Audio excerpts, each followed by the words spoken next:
I just got woke up. I'm talking about 20 messages back to back, screenshots. This nigga talk about you, this and that, this and that.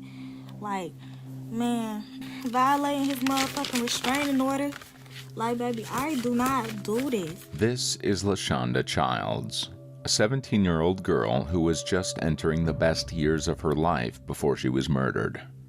The girl tried her best to call for help moments before she was shot. She called 911, but the police took too long to get to her location. This phone call, however, was crucial in the arrest and sentencing of the murderer.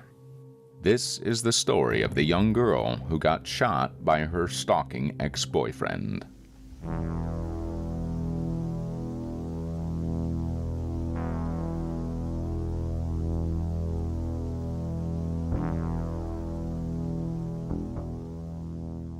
At 17 years old, Lashonda Childs was at the prime of life and was loved by all. She was very social and was passionate about all things beauty. She even had her own business entitled The Beauty Blender LLC. It's no secret that she was headed towards a life of accomplishment and fulfillment. But it was not to last. And it all started when Lashonda got into a relationship with an 11-year older man called Trendell Goodwin. Right from the start, their relationship was marked by turbulence and abuse. In all the years they had been together, the abuse had kept escalating until it became too much. According to Nina Childs, the mother of Lashonda, Goodwin misled her daughter about his age in September 2017 and had claimed to be 20 years old when he was actually in his late 20s. After a few months into the relationship, Lashonda attempted to distance herself from Goodwin due to his behavior. Goodwin would frequently take Lashonda's phones, harass her and her family, and make excessive phone calls, with Nina describing him as someone who would call up to 70 times a day, which was both frustrating and alarming. Lashonda was active on social media while she was a victim of domestic abuse, and even posted about how her boyfriend treated her. She told her story while warning others to stay safe and to, quote, not ignore the signs. But no one realized that she was actually screaming for help. In a Facebook status, she mentioned only some of the ways her boyfriend was abusing her. She mentioned that he had thrown her into walls, broken multiple bones, made her walk to places with a gun pointed at her, thrown her belongings into a sewer, and ended by saying that these were only some of the many incidents. Such a toxic and dangerous relationship meant that Lashonda had to find a way out of it, and she did exactly that. Lashonda Childs left Goodwin, but Goodwin didn't want to let go. He followed her from her house to different places and hid in abandoned buildings to keep an eye on her. Trendell Goodwin's actions leading up to the murder of Lashonda Childs paint a disturbing picture of his character.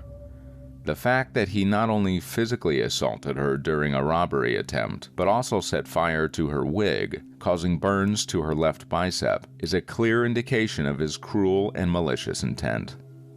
Even after the incident, he continued to send threatening comments to Lashonda and her family and friends. On February 19, 2018, Goodwin was arrested after Lashonda told police he hit her in the face and bit her left shoulder during an argument about text messages involving another woman. Quote, Childs had a fresh bite mark on her left shoulder. The left side of her face was swollen, where she claimed Goodwin hit her. She also had abrasions on the right side of her neck, and her nose was bleeding at one point, a Dayton police officer wrote. But it wasn't the first time something like this had happened. According to reports from the Dayton Police Department, there have also been several instances of conflicts between Goodwin and multiple women, which include his mother, his sister, and former girlfriends.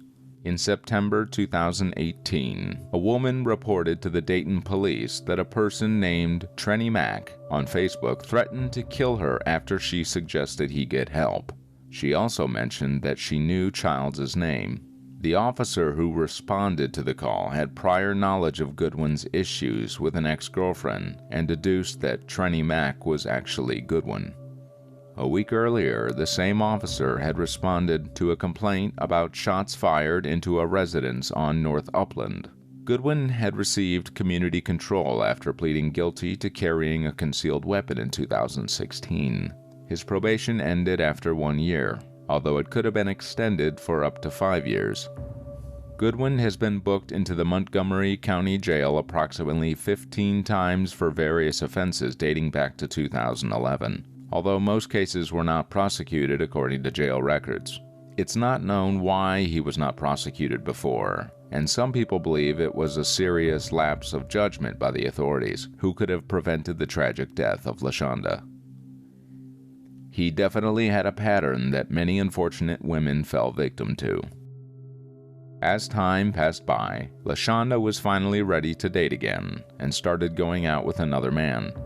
But even after she found herself a man who was caring and loving, Goodwin did not want her to be happy and kept harassing her.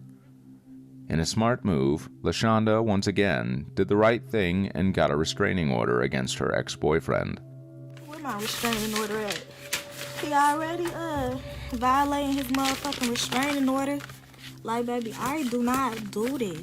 She thought this would be enough to keep Goodwin out of her life, but little did she know he would appear once again to haunt her. Goodwin was taken into custody on the day of the incident. Records from Dayton Municipal Court and the jail show that he served 19 days of a 180-day sentence for misdemeanor assault. As a condition of his release, Goodwin was ordered not to have contact with Childs and was required to receive counseling, but it seems he did not receive any. On September 10, 2018, Goodwin was ordered to continue his probation for another year, pursuant to the conditions imposed on April 24, 2018. However, on September 25th, his attorney filed a motion to terminate the probation. This seemed to be the end of Lashonda's problems, but it was only the beginning. On October 2nd, Lashonda was on a date with her new boyfriend. On their way back, the two were confronted by Goodwin. Lashonda's boyfriend got into an argument with him, but before things heated up, Lashonda realized the situation was about to get deadly. She told her new boyfriend to get into the car and drive. As the two drove away, Goodwin shot at the vehicle and shot Lashonda in the head. In a state of panic, her boyfriend took her to the hospital, but she could not make it and was pronounced dead shortly after arrival.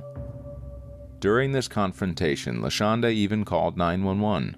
She reported to the 911 dispatcher that her boyfriend had a gun pointed at his head and that she had a restraining order against the perpetrator. The police had previously advised her to call them if she saw him, so she provided the dispatcher with the address. On the phone call, she was frightened and unable to speak clearly due to the severity of the situation. Unfortunately, she later died from a headshot wound, and her death was classified as a homicide. Following the incident, law enforcement officials were dispatched to multiple locations. Shoup Avenue was cordoned off, and investigators proceeded to Grandview Medical Center upon discovering that a victim had been transported there. Several residents in the vicinity who were interviewed by Homicide and Special Victims Unit detectives reported hearing numerous gunshots and potentially witnessing a vehicle speeding away from the area. Sarah Wolf Knight, the Grant and Advocacy Manager at YWCA of Dayton, has stated that protective orders are not always enough to save lives in cases like Childs. She said, quote, "When you have a high risk of violence or death, sometimes it's still not enough." Unfortunately, Lashonda's situation was not unique. Women in this county every day are killed in domestic violence situations because there are firearms present, so we are working really closely with our legislative leaders. Goodwin made an appearance in court where his bail was set at $1 million. He was then held at Montgomery County Jail and was scheduled for another court appearance on October the 16th. But Goodwin's trial did not start on the morning of October 16, 2019, as he pleaded guilty to multiple charges against him, including murder, felonious assault, and a weapons charge. He later asked to withdraw his plea, but his request was overturned. He finally appeared in Montgomery County Common Pleas Court before Judge Dennis Adkins for his verdict, and the judge sentenced Goodwin to 18 years to life in prison. Goodwin's father, who chose not to be identified, talked to the Dayton Daily News and expressed his condolences to both families, but especially to the victim's family. However, he disagreed with the idea that his son was a terrible person and urged people not to judge him too harshly. He suggested that people should wait for the verdict before deciding on his son's guilt, and that anyone who commits a crime should be punished accordingly. Jalen, Lashonda's brother, described his sister as having a vibrant personality. He mentioned that she was in the process of leaving Goodwin, but their relationship was characterized by fatal attraction. Jalen expressed that justice being served may bring some peace to the family. The family of Lashonda Childs spoke shortly after the verdict was announced. Jalen expressed his initial shock at the sentence, but ultimately found it fair. He stated, quote, "Knowing he can't get out in the 18 years, he doesn't have a number to look at. His number is life. So I was all right with that." Nina, Lashonda's mother, recounted that Goodwin initially lied about his age, claiming to be 20 instead of in his late 20s, in September 2017. She said that Lashonda attempted to leave him a few months after that, but there was an altercation between the two on September 12, 2018.